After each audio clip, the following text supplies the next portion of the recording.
A growing list of conservative sheriffs across Colorado say they will not enforce the red flag gun control bill if it becomes law. 8 sheriffs and counting. Here's what that means, though. If this bill passes and sheriffs refuse to follow judges' orders to seize someone's guns when they're deemed dangerous, those sheriffs could be held in contempt of court and could even go to jail. Custer's last stand will be on gun rights. Montezuma's revenge, if the red flag bill passes, will be a refusal to enforce it. Those counties, along with Weld, Fremont, Otero, Moffat, Kiowa, and Rio Blanco. More this month are expected to join the standoff between those conservative sheriffs, backed by their county commissioners, and the Democrats at the state capitol, who want to pass a bill allowing a judge to order someone's guns temporarily seized if they are deemed a threat to others. Sheriffs would be asked to take the red flag requests from citizens to judges. If they refuse to do that, the sheriffs could get sued. If a judge issues a gun seizure order and the sheriff refuses to enforce it, well, then the judge could haul the sheriff in and hold them in contempt. Weld County Sheriff Steve Reams told me there might be some very contentious conversations. So, are the sheriffs bluffing? Would they really refuse judges' orders even if it meant going to jail to take a stand for gun rights? Now, you might remember the conservative sheriffs similarly vowed back in 2013 that they would not enforce new laws against high-capacity ammo magazines. But back in 2013, judges were not sending law enforcement into people's houses to look for those magazines. This red flag bill calls for sheriffs to be proactively involved in enforcement, both on the front side, taking those red flag concerns, those petitions to judges, as well as on the backside, returning to the house to seize someone's guns. So the 8 sheriffs and counting who say that they will refuse to do that, they could present a real roadblock. Governor Jared Polis is close to signing the National Popular Vote bill, which was passed by Democrats without a single Republican vote. The governor supports that plan to give Colorado's electoral votes for president to the winner of the National Popular Vote once enough other states decide to do the same. Opponents promise to gather petition signatures and put this on the ballot for a vote of the people, but they cannot start that until the governor signs the bill. He now has 10 days. The cavalcade of contentiousness at the Capitol continues, assuaging this anchor's aim of alliterating incessantly. Next, we turn to the Democrats' fast-tracked bill to outlaw the death penalty in our state, a punishment that, as our Noel Brennan explains, we don't use anymore, except as a threat to the accused. Every state has a crime and justice toolbox.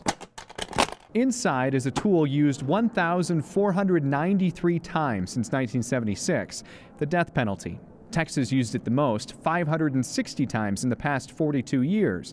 Virginia used it 113 times. Oklahoma, 112. Florida, 97. And Colorado, once since 76. This is a matter of significance and gravitas. Now the state is considering getting rid of a tool it doesn't use much. The death penalty right now is a costly failure. The Senate Judiciary Committee heard a bill that would abolish the death penalty in Colorado, where 3 men are on death row. Survivors and victims' family members spoke in favor of keeping the tool in the toolbox. My name's Bobby Stevens. I'm the lone survivor of the 1993 Chuck E. Cheese massacre. I want it known that I oppose this bill because this bill directly impacts my case. 20 states no longer use the death penalty. Some at the hearing argued the issue should be on a ballot in Colorado and left up to voters. Colorado hasn't used the tool since 1997. Lawmakers must decide if it still belongs in the crime and justice toolbox. For Next, I'm Noel Brennan. It's been 10 years since a jury in Colorado sentenced someone to death. Carl Dubler was the foreman of that last jury, the one that decided Robert Ray should die for ordering the murder of a witness, Javad Marshall Fields. Dubler still supports the death penalty to this day. He told us about his experience on that jury. A lot has been made of the difficulty and expense of going through a death penalty trial, and I know that, and me and the 11 others who went through this, it was 10 weeks. It was very difficult. A lot of people had to sacrifice to get through it, sacrifice their jobs, income, even their health in some cases. But every now and then, the government has to ask its citizens to do something that's difficult and expensive. And I can tell you, I didn't know any of the victims of Robert Ray or Sir Mario Owens, obviously before the trial. Gregory Van, Javad Marshall Fields or Vivian Wolf, but we got to know them through the trial and what their lives meant to so many people. We had a lot of compassion, not only for the victims of the crime and their families, but also for the defendant himself and for his life. And we paid very close attention to the case that the defense team had put on. And I think we did our job with a lot of diligence as well and courage. So ultimately, you have to come together and arrive at a decision, and sometimes it's messy, sometimes it's emotional, but I think the legislature can trust Colorado citizens with that heavy responsibility. And despite how difficult it was worth it to work for justice for them and for what their families wanted. And I don't know if I'd want to do it again, but I will say that we don't need legislators pandering to the citizens or patronizing them and saying, oh, you poor folks, we're going to take this burden off of you. We're stronger than that. We're more courageous than that. And we're willing to stand up for justice if it's required. Interesting perspective from a man who was inside the system. Carl's still connected with that case. He works with the Fields Wolf Memorial Fund, an organization that's dedicated to witness protection. Democrats at the State House also advanced their highly contentious oil and gas regulation bill. That happened early this morning. It was about 2 a.m. when hour after hour of testimony wrapped up. Republicans today celebrated a win on that issue. They hailed one of Colorado's best-known Democrats coming out against the new regulations. Former Senator and Interior Secretary Ken Salazar says the oil and gas bill is too extreme. The Republicans didn't mention it, so I will mention it. Salazar is currently an attorney for Anadarko Petroleum, Colorado's largest oil and gas company. The bill would give local governments control over where drilling could happen in the future. It would reduce the influence, and opponents say the expertise, of oil and gas companies on the state board, which regulates the industry. And it would also allow the state to put a temporary hold on all new permits while those rules are put in place. That's a process that regulators tell me could take some time. The bill now heads to a Senate committee. Former Governor John Hickenlooper has been bouncing from interview to interview as he launches his campaign for president this week. Today, an open invitation for reporters to talk with him at the brewery that he founded in 1988. Our Steve Steger thought it would be a good time and place to talk to Hick about two things he's associated with: beer and marijuana. The former governor of Colorado, the Democrat now running for president, has been pretty influential in two products that are certainly tied to their social ills: beer and pot. So we figured it was the perfect time to ask John Hickenlooper if there's anything he regrets looking back in his past with booze and weed. You know, there's a guy named Fritz Maytag. And as usual, we got a folksy story. He's from the Maytag, washing machine family in Iowa. Actually, I forgot that. He knows Iowans. I'll have to file that away. While we fast forward to the actual answer, we should remind you that Hickenlooper opened one of the first brew pubs in Colorado. I looked at craft beer as something that cost half again more than the traditional, beer that was brewed at large scale. So the people would drink it less, but they would appreciate it more. So no regrets on the beer side. But looking back, the governor who was in office when Coloradans voted for marijuana says he wishes he'd been a bit stricter. Yeah, I would have been all over edibles, right? We had 2 years where it took us 2 years to create regulations to rein that back in. And though it may be what he's known best for, he's not embracing his experience with pot on this new national stage. Trust me, the marijuana industry is not going to support someone who says, well, I don't think it should be legal in every state. Every state should get to make their choice. So leave it up to the states. First time we've heard him say that since the big announcement on Monday. Now, he would want to see the feds change the classification, changing marijuana from a Schedule I narcotic. And he wants to see banking reforms, Kyle, but really no regrets on the beer side, and that one regret about not cracking down on edibles. He tells a story about one of his son's friends who was offered an edible in a movie theater bathroom when he was 10 years old, and he wishes that there had been more regulations in place at that time. Interesting. Does he seem like he knows he's going to get asked about this? Because, I mean, you know the deal. You go anywhere in America and people are like, oh, Colorado, marijuana. They're going to ask him about it. But I have to admit, it was relatively surprising to see that it took 3 days for someone to finally kind of ask him about that and get him on the record. But he does seem ready. Does seem like he has a prepared answer for this. And it isn't the answer that's as progressive as you might think it might be. Yeah, interesting. All right, Steve, thank you. Each Democratic candidate for president has held up an early fundraising number just to prove, they can hang. And Hicks says that donors gave him $1 million in less than 48 hours. That puts him in the ballpark. Washington Governor Jay Inslee said he did the same in his first weekend. California Senator Kamala Harris raised $1.5 million in her first 24 hours. But all hail Vermont Senator Bernie Sanders and his pile of early money, $5.9 million in 24 hours. We are competitors and also fans of Colorado Public Radio around here. We've discussed that. And CPR is growing as a lot of journalism operations are shrinking. Today, they bought out Denverite. We have recommended Denverite's work to you as well. Our Mike Grady talked to both about what this means for people like you who care about journalism in Colorado. Denverite's joining Colorado Public Radio. I'm Dave Burdick. I'm the editor of Denverite. Tomorrow I'll be the managing editor for digital at Colorado Public Radio News. Kevin Dale, executive editor at Colorado Public Radio News. Yeah, it actually helps accelerate our expansion plan. All of the beats that Denverite covers are beats that I have on my map. What this allows us is in one transaction to get really experienced beat writers who are already steeped in their coverage and have a built-in audience that follows them. We're both organizations that understand the value of local journalism at a time when it's really easy to get lost and caught up in national news on Twitter and Facebook and all that kind of stuff. And so it's a really good fit. About Colorado Public Radio. Not only from a business model point of view, but also, we like what CPR does, and we personally like the people in the CPR newsroom. From an editorial standpoint, we're going to let Denverite be Denverite. They're going to see the same dedicated, caring, compassionate, sometimes weird reporting on Denver, plus expanded arts coverage. We're going to get to do some more art stuff that we've been hoping to do for a while as part of this deal, which we're really excited about. Our goal is to help Denverite thrive and grow, and the fact that CPR could step in and provide the infrastructure so that they can focus on the journalism is key for us. We're going to a place that we trust, that is trusted statewide, and that is growing really rapidly.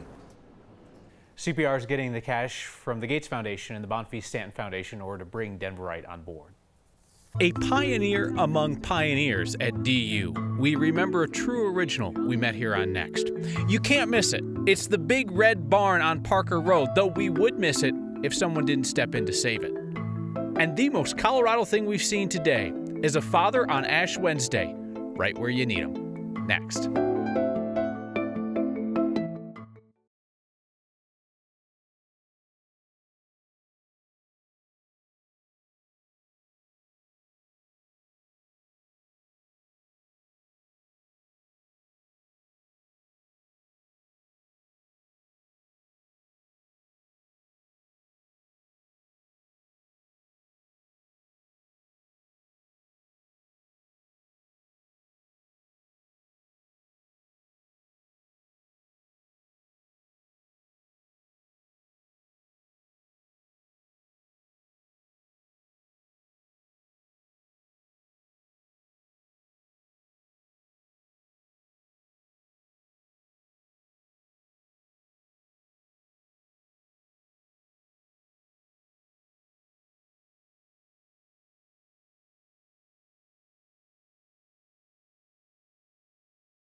The most Colorado thing we've seen today is Ash Wednesday on the slopes. Father Scott hit Beaver Creek so that none of the faithful had to choose between observing Ash Wednesday and getting in some turns. Thanks to Jen Birch, who shared these photos with us on Twitter. This is what we're talking about, people, when we say the most Colorado thing. It's a snapshot of life in our state that would probably only happen here. Share your photos with the hashtag HeyNext or email next@9news.com.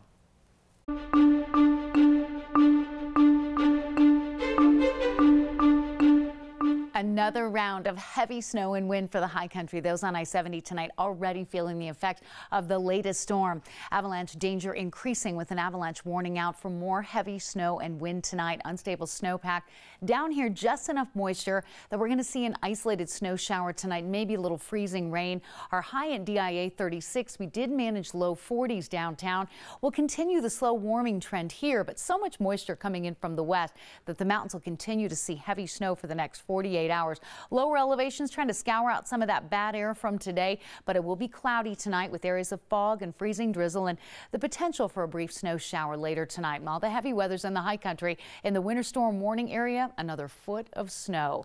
In the metro area, cloudy with our low at 23. Snow shower tonight, sunshine tomorrow. Warming trend both Thursday and Friday. 20% chance of snow showers Friday night. Took it out for the weekend, but we spring ahead Saturday night into Sunday morning. Daylight saving time begins this weekend ahead of a nice warming trend, and then there's another chance for snow, but not till the middle part of next week. Kathy, thank you.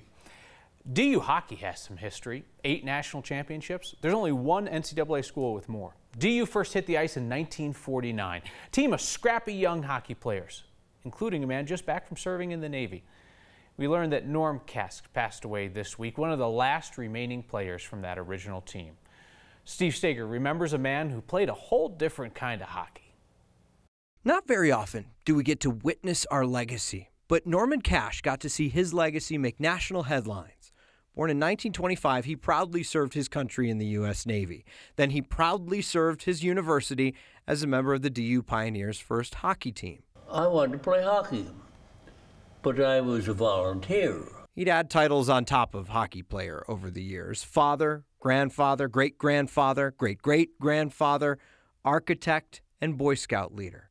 But he loved to talk hockey. Tehran and I got to ask him about it the morning before DU played for a national championship back in 2017. No one's wearing a helmet, Mr. Norman. What's going on here? We played primitive hockey. Primitive it may have been, but everything's got to start somewhere. And Norm got the privilege of watching what he started. They are hockey players. They are mature. They're experienced. Look where they're at. He wore the number 24 because he was 24 years old when he started to play. He still wore it proudly all the way to 93. Rest easy, Norm. You played hard out there.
You know you're hitting the Arapahoe-Douglas County line on Parker Road when you pass that old red barn. It's a landmark that dates to the 1870s, and it needed some love, the kind that it's getting from a $200,000 grant from the History Colorado State Historical Fund.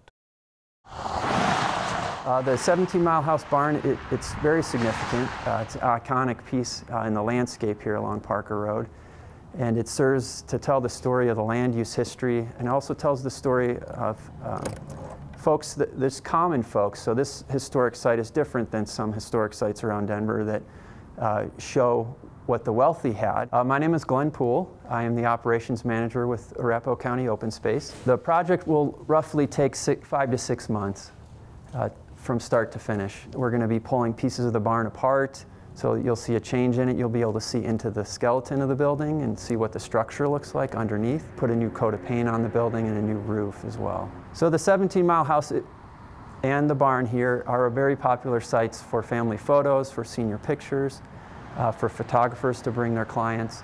And the site will be fenced off, and the barn will be unavailable for that type of use for about 5 or 6 months. So this fall would be the earliest time that we would be able to have folks come out and use the building as a backdrop for photos. We need to stabilize various pieces, the framework, the bones of the building, public access. That's the main driver for us, is to allow this building to be experienced by the public, and they can enjoy it and learn about the history of the building and the history of Arapahoe County. I'm not from Colorado, and that's a part of what makes learning about Colorado history important. 17 Mile House is the final mile house in Colorado that's still in its original location and setting. You heard him mention people coming out to take photos. Dawn Van Loo tweeted at me during that story, sent me a photo of her and her husband, their engagement photo at that barn. It is beautiful in the evening light. If you'd like to see that photo, I just retweeted it from my Twitter account. It's a sign that creativity can come from anywhere, even from straight trash. That and your feedback, unrelated, next.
So I was on the Aurora campus today talking to a CU Denver politics class this morning when I saw a sign that there is some creative stuff happening on that campus. How else do you explain a dumpster that says performing arts use only?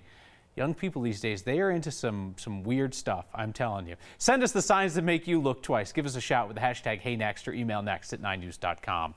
Chris Erickson didn't like our red flag report, said it's irresponsible of you to call these counties that are protesting Second Amendment sanctuaries. That's actually the exact terminology that they are using in those counties when they pass these resolutions. We'll continue to follow this issue. This is a really interesting conflict between the legislature and the sheriffs, and it's not over yet. We'll see you next time.